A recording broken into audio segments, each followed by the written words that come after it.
Soko buze kubalabi nze nababuuzizza bana Uganda mbalamusizza nnyo maliriza sajja yeera gona ye mugenyi kiwuwa smart ekivulu kyakazibwe kapo bingi nnyo ebyabaddemu okusookera ddala ku turn up omanyi bwe twali mu kivulu kya mwami Fred Sebate kyali ku Serena waliwo engombo ya kadongo kamu akomyewo ne wano era ekigambo ekyo kyazzeemu okwogerwa kuba abantu abaafise babadde bangi ate ne munda nga wajjudde ku levels zonna table VIP ne ordinary nsonga eyo gyogerako otya gwe ng'omutunuulizi w'ensonga z'akadongo kamu. Muganda wange bwe yali agenda okukola show ku kifo ekyo kazibwe kapo namugambirawo nti ekyo ekifo tekimala ekyo ekifo kituuza abantu wakati w'1000 ne'5,500 naye nze kye nali mmanyi ku kazibwe kapo nga mmanyi tekijja kumala kubanga obutonde bwa kazibwe kapo ye muntu akyasinze okwenyooma ndowooza kikula kye naye bwe twali twogera ne mugamba ekifo ekisaana kyandibadde outdoor ng'abantu bali wabweru kubanga abantu abaafisse babadde bangi nnyo kazibwe alina ebintu bingi ebimukoze kazibwe muntu mulungi nnyo era bwoba obala abantu abalungi kazibwe muntu mulungi mu programu eno bwe nali nakagitandika I think natandika December nozali mu December 2017 neyalukoba ku lukoba bwe nali ntandise okukyaza abayimbi nagikola ngamba kyalira nga sibaleeta mu studio nasooka wa mwami Kazibwe oyo yasooka otusembeza nali ne producer wange Ramula camera person ba yali Shafik na Kibinge so ne tugende wa mwami Kazibwe kapo n'atugabula naye nga bambi n'atukkiriza ntuyingira mu makaaga ne tukolerayo program. Kazibwe alina ebintu bingi by'atasobola kujjukira mu 2018 nga nfiiriddwa mukulu wange Donald Kibuuka. Kazibwe yankubira essimu n'aŋŋamba muganda wange sigenda kusobola kujja naye mukyalawo kajje. Omanyi mukyala wa Kazibwe nze ne Kazibwe kapo tetuli ba mukwano tuli ba Luganda era mukyala we tayinza kumpita mulamu ampita taata w'abaana kati kyayinza okuba nga takijjukira naye omuntu alina omukwano ogwo ku bantu n'atuuka n'okusindikira omuntu nti najje nze sisobodde kakati omukwano ogwo gwalina mu bantu nagwo gumwagaza nnyo abantu kubanga bw'omala n'omusemberera olaba omuntu eyakuzibwa n'empisa ennungi bino byazaayogera oba byayogera mu bantu alina emboozi Kazibwe alina emboozi nga zizimba omuntu mu kantu kano kebayita akantu nabo babaleze ku stage yawo kubanga bimufudde ate nabo bimuwadde emikwano mingi munawanga bwe tuli wano buli muntu amanye emisinde naye tafunanga kimukanga ono wafunya kimukanga mukazi ayengana naalonga asobola okusooka ekibuye eddolawundi nze nalabako omusajja yali mukazi mukamuyisi kana n'agenda okuyita n'agoba enjobe nedduka neyingira emwanyi nesanga mukyala we ng'alima nkomuyisi naye omukazi yasimba ku enjobe mukwetaasa neyingira mu nju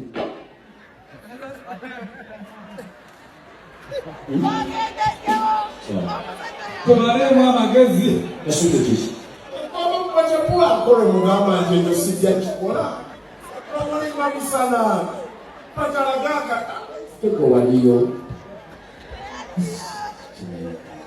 Kazibwe asobola okwogera emboozi awo nga za bulimba naye ng'ate balina banne balimba nabo nga Mwami Sendi Innocent bobagabate balimba nga basobola okwogera naye ate ono ne bw'aba ayogera emboozi ng'olaba ya bulimba agiteeka mu humor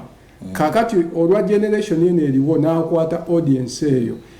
ate n'ekirala kikulaze omugaso gw'ennyimba ezirimu amakulu nti Kazibwe ennyimba ze zirinako kye zigamba oluyimba olulina amakulu lubeera golden nti luyinza obutatunda mu buddo naye ate lusigala mu matu buli muntu bwe yeetaaga message y'oluyimba olwo aba agyagala kati kiwa abantu ekyokuyiga kyo yakazibwewa abantu okuyiga ekyokuyiga nti ennyimba nga ziri golden nga zoogera ku bintu eby'amakulu luyinza okujja nga lukula mpola mu bantu obanga asimbye emmwanyi omuntu alima emmwanyi teyenkana n'alima mboga kubanga alima emboga yasooka okufuna essente naye ate tazifuna za lubeerera olowooza bakwe mu byoyogedde success yakazibwe ku kivulu kino lwakadongo kamu nga music oba akantu factors nyingi factor ezisooka character ye ng'omuntu kubanga buli muntu bw'abadde alanga Kazibwe kapa abadde alanga omuntu gw'ayagala kubanga Kazibwe kizibu omusanga nti yayombye ne gundi nti oba bayombaganye oba bafunye obutakkaanya Kazibwe nga bw'omulabaawo yoyo character ye yeeyo teyeetikono kati abayimbi bwe babadde balanga Kazibwe babadde balanga omuntu atalina buzibu ku muyimbi yenna eyo fakita emu ekyokubiri style gyayimba kadongo kamu n'ekifo we yatadde ennyimba ze bw'oziwuliriza zirina message gye zibuulira abantu eyo nayo fakita kati omuntu yagenze ng'alina kyayagala Kazibwe abeeko kyamubuulira ng'ayita mu music kakati nezo emboozi zanyumya naye ate fakita ndala kati factors ziringa 3 singa omuyimbi wa kadongo kamu omulala ategeka ekivulu tulinamu embeera y'Ebola yatuletedde n'okwongezayo ekituuda endabika abantu nga beebuza lwakiri kyabaddeyo munnaye bafunye clearance naye ffe tetwafuna so ensonga lwaki twakyongeddeyo ate tetusobola kukola kivulu nga security tekkiriza Minister of Health tekkiriza so singa mu bbanga tugeze nga mu November omuyimbi wa kadongo kamu omulala ateeka oba omwaka ogujja ngu akatandika asobola ofuna taanaapu nga eno bwe yabadde asobola naye nze singa mbadde muganda wange mukulu wange Abitex ekivulu kya kadongo kamu kye mbadde ngenda okutegeka mu budde buno mbadde ngenda kiyita Shicranes ya kadongo kamu Shicranes nga kyabakyala bokka bondi yakitegekako anti kati kye mbadde nziza ku kyakazibwe anti buli bwozzaako omusajja tebinyuma mu bizinensi mubaamu strategies z'olina okukola kati bw'omala okutegeka mwami Kazibwe ate enkeera n'oleeta abudumulasi tebinyuma waliwo ekivulu kiwomeddwamu omutwe Honorable Nyombi Tembo kyo kiriyo 31 July lwaba kyo kigenda gatta abakadongo kamu n'abatali bakadongo kamu ensonga lwaki walaba bagende wa Hadija Namale abantu abo ensi oba oli abo ebadde yeerabira ekyo kyo gye kiri ku 31 July so ndowooza ekyo nakyo kirinawe kijja okugattako ekyo kijja kugattako naye ku bino ebyaffe ebya bulijjo obadde kati okunyuma ennyo sigamba nti abasajja tebasobola kufuna naye okubeera ne design entuufu kakati ate otegeka abakyala bokka Jackie Kizito kyaliku ebintu ebyo omugenzi Maaka ye yabikolanga ennyo yanyumirwanga nnyo kola ebintu bwe bityo naye kati ssaawa zino n'okwata Jackie Kizito Ndagire Nabitaka Madina Nakiwala Sauda abo bonna n'obagatta wamu Alice Nabatta oyinza okufuna audience n'obaleseogatamu ne bano emijiji emito bapisi agi yes oyinza okubala ssente ng'olanze bulungi n'engalo ne zikuluma kati eno bojjayo bafiida malagala yes bonna ne babeera omwo kati ky'olina okuzza ku kino kijja ojja kweka nti audience enajja ejja kukakasiza ddala nti kadongo kamu wamanyi era abakazi bajja kujja n'abasajja bajje okuwagira abakazi ng'olanze bulungi kadongo kamutagwangako nabaddeyo physically wadde nga natuukamu leeti omanyi jamuha luguudo lw'ejjinja simanyi luliterera nti ku jamu naye nanyumiddwa nnyo production Dr. Kwefu yabadde ne Mukasa Kadeya nga be bapanga awo ebintu era kati gwe atasobodde okubeera boolabye bakasuku awo nga bazina wali yali akulembedde baleetedde omujoozi gwa Arsenal ne bagwambaza Haji ku endi lwabba tufunyemu wano challenge ne batalaba ku endi yawunse n'oluyimba lw'ekiwennemeku ne baleeta fabalaba firimu mulimu ebyo si alieni waliwo ebyo ebintu nga kinyali nvudde mu mutwe bwe kifa ate kimala nekijja nekitandika otambula bwe biti ebyo byammwe bya firimu balina engeri gye babiyitamu kati ekiyayita ekiwenneneku era ne bajja ku stage nga babizanya so production ebyadda yabadde nnungi abakubi basaamu mugagga nabo babadde nga bakubira abayimbi bonna kuba mwademu n'abatali bakadonkamu balutalo Saha Princess Amira ba Haruna Mbiru n'abalala abakubi basaamu mugagga toyinza kubanyooma si mwe muli ba Matovu Sula mwe muli ba Peter Zizinga muto wa Michael Kinene akubali digital kati abo toyinza banyooma kakati ate ku production kasitoyogera ku Mukasa Kadeya obi wange mu Diamond Zensembo kati ebintu ebyo Kadeya obanga amugambye akole ekintu ekisinga okumubeerera ekyangu bonga nti tendeka kino oba omuwadde ekintu ekisinga okubeera ekyangu n'olwekyo abantu bakomewo mu music oyo alimu amakulu omuntu atuule anyumirwe yes wabaddewo scenario King Saha yaze ku stage of course Honorable Haruna Kasolo yabaddewo mukwano gwa Kaziwe Kapo mukunnyonnyola annyudde nti ng'amwebaza n'amugamba nti yadde tuyinaawe twawukaniramu naddala mu by'obufuzi naye era yasigala muganda we era nawuddeko nti Honorable yaguze emmeeza ndowooza nga 3 naye wabaddewo embeera waliwo ku King Saha ayina lwe yalina ekivulo omwaka oguwedde kuba omwaka oguwedde yalina concerts 2 naye ku concert oba eri eyasooka yalina extra shows kati mwalimu eyali ekyotera ye gyagamba nti Honorable Kasolo yagiremesa so n'agamba nti kati kennamufunye wano kamugambe ebigambo byange n'adde ndaba Dr. Kwefu ne Haji nga bagamba nti bayogeddeko ne Saha nga tannagenda ku stage nakkiriza naye ndowooza bwe yatuuse eyo ba obusungu ne bulinnya n'abaako byaleetera Honorable n'amuleetera omuliro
ensonga eyo gyogerako kyemmanyi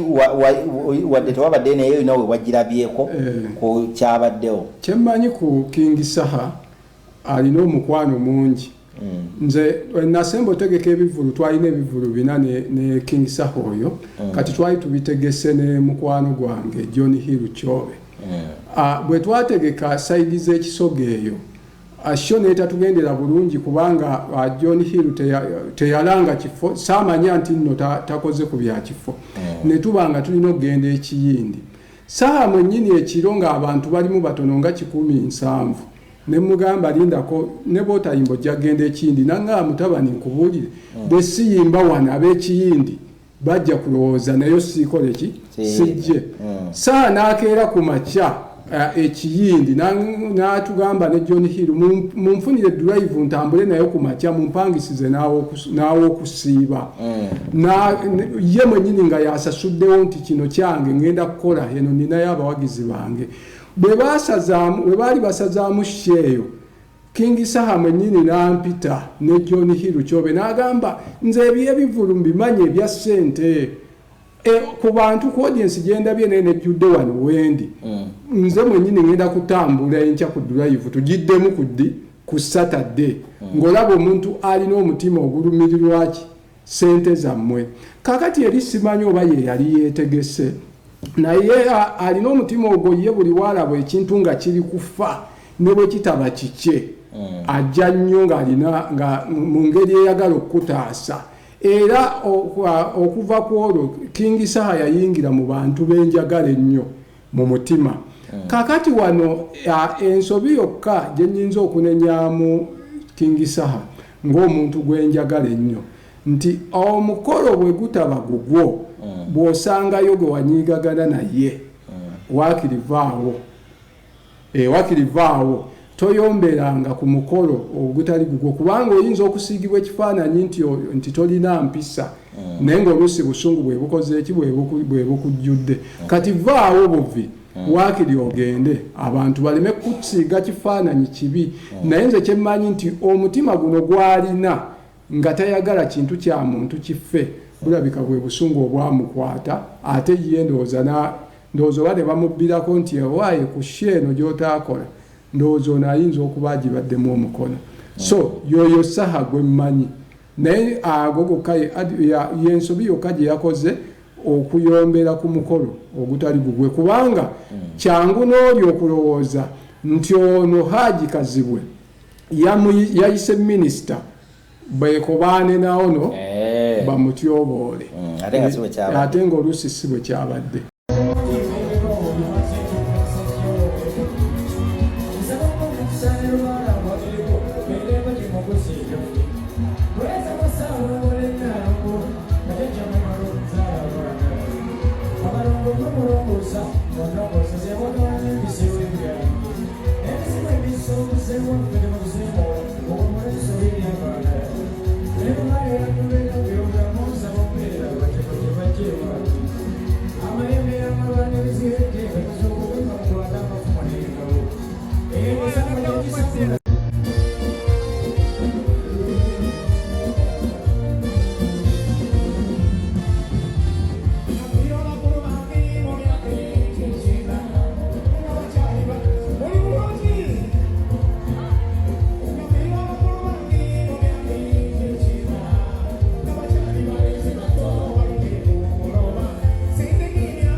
ng'omukazi bamulabira Samusoni nga tamalako ekimuviramu okukola bwenzi ng'oluusi ebalenganga kisobolangi olumala bamukuta abantu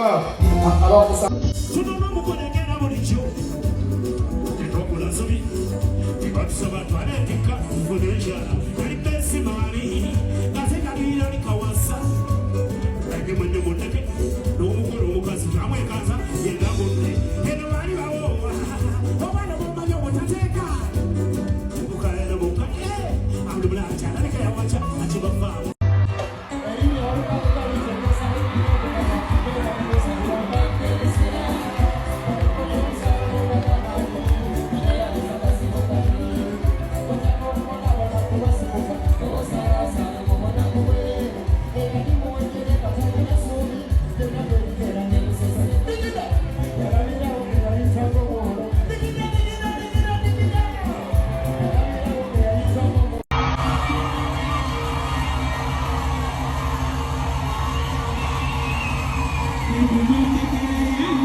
Vamos a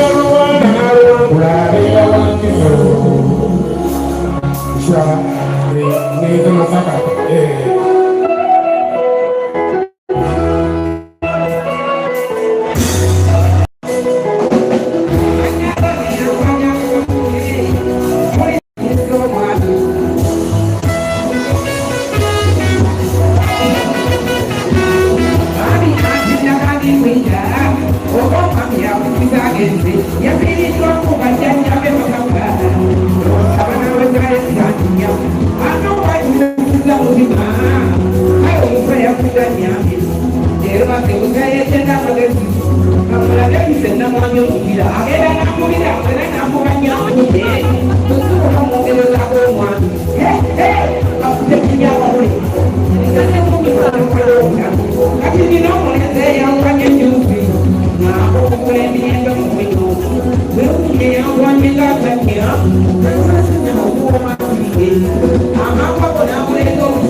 ya nose sija Uganda none wewe wengeneku sigamya kuyo jeji wengeneku naya basika musina wengeneku yedo kubalaga kabibi wengeneku nabwe munyago kubikuganye obo manyo muchala kamufumbo najaga bakana boyo tobuza omusira pokola mukala abana chali mundu wabulecho omwami alido muchala sangoze nada mupala nazidwa zonna agenda kumbaga nga toyitidwa nogeya nenyama bute yayite azala omwana te n'omusuula yambala tugende toli muntu ne mundu ngebeeramu ebiwengeneku azinayegaala tabeera muntu oli musanika go nga buwungedde n'oluba n'ekidogo nga bubudde mipira gy'abazungu aswala ennusu kyokka olupalaka takitegeera osabye mukama obugaga n'obukwasa ate okunyweza ludda mu baganga leka ngende etwaleyo ebiwengeneku ebisigaddeyo mu bikuŋŋaanye atalina ndagamuntu w'amaduufaayo ngenda bakundire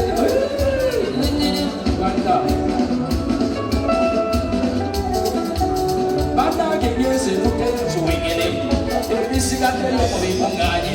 era bageze tuteyo kiwengeneku ebisigaddeyo mu bikuŋŋaanye era bageze tuteyo ebiwengeneku ebisigaddeyo mu bikuŋŋaanye abayigeze tuteyo ebiwengeneku